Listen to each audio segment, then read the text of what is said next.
Hi and welcome back to the channel. We're still looking at this build of the IP Engineering Shelley Tram loco, but as you know, if you've watched any of the videos in this series, I'm intending to build it as Toby the Tram Engine. And in the last video we saw that I'd started on a face for Toby, and I've finished that face off. I'm not sure yet whether it's the final face I'll use, but it's finished and I'm reasonably happy with it. I mean, let's just say I'm not a sculptor. There is no way I would ever be a sculptor.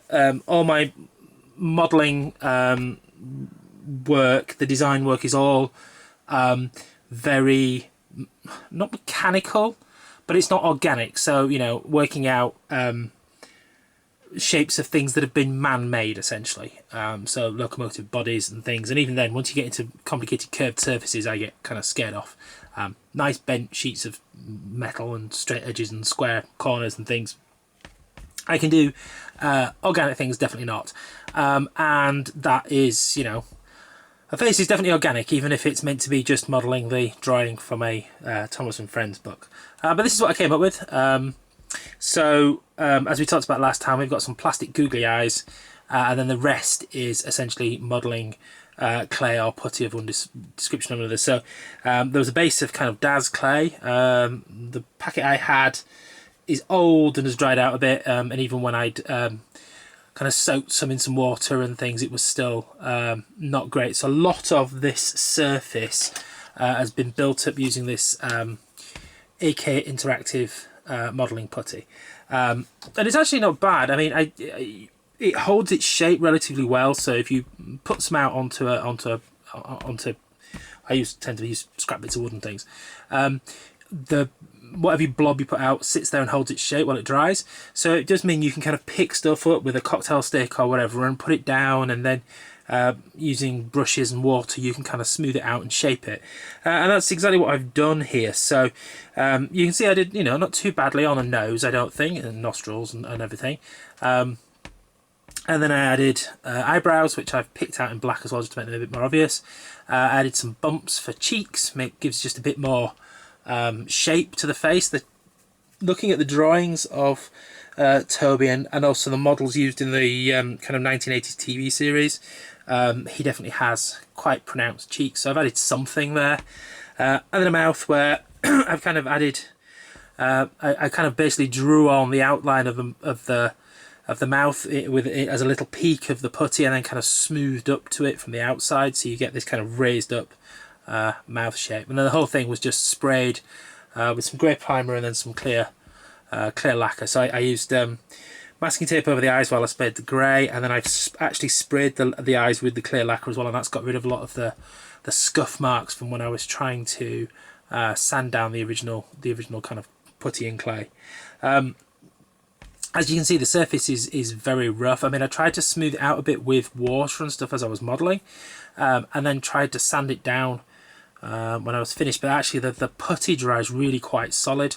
So sanding it down was reasonably tricky, especially because I didn't want to lose lots of the shapes I'd put in.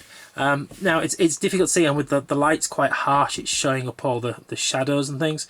But from a distance, when you've not got kind of the light on it, it looks quite good. So I think for now it's what I'll stick with. What we'll probably have to do is wait until I've painted the actual locomotive body, and then have another think as to whether I need to make another one. If I do, then I think what I might do is get a new batch of Daz clay, where I can probably shape some of the things a little easier without it just sticking to me like the putty does, and see if I can get that slightly smoother, because it's more of a clay than a putty.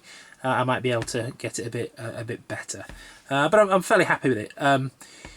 Having said, you know, it looked rubbish in the last video, I'm actually quite happy with the way it's turned out. I mean, obviously it's handmade and it's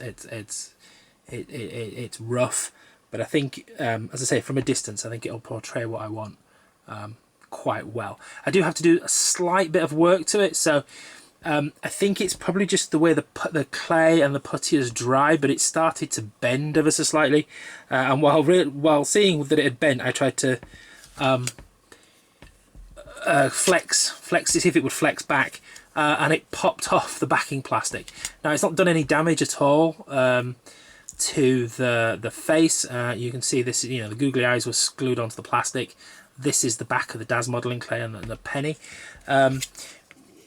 Basically what I did when I made it was I kind of roughed up the surface. I just took a knife to it and kind of scratched over it so that the clay would have something to kind of bond into a bit as it dried. But obviously that's not enough, and especially as it's dried and it's slightly caused it to bow, then obviously it's just popped off. The only place it hadn't popped off was this corner where I'd actually tried to glue it down when I'd noticed that it started to come loose while I was still doing the face. So that kind of just pulled a little bit off the bottom corner.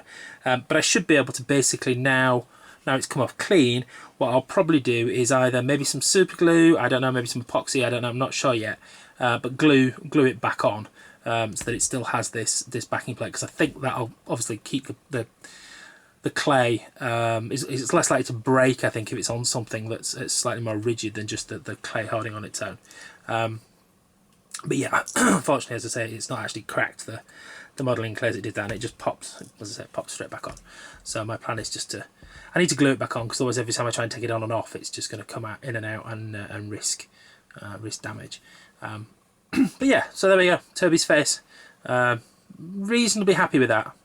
As I say, not perfect. I may redo it later, we shall see.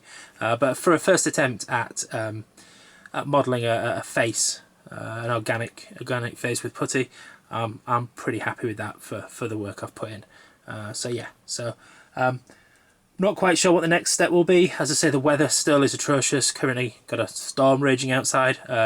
No chance really of doing much in the way of painting the actual model, so I have to think about what I need to do next. I also need to sort the electrics. That means sourcing the loco remote and wiring it all up, so that might be something I can do indoors while the weather's not great for spray painting outside. But it may be that I pick up one of the other kits for a while and put this on the back burner. I'm not yet entirely sure. If you want to know, then you subscribe and make sure that you're signed up for notifications, and when the next video drops, you'll know what I've been working on. But until then, thanks for watching and have a good week. Bye.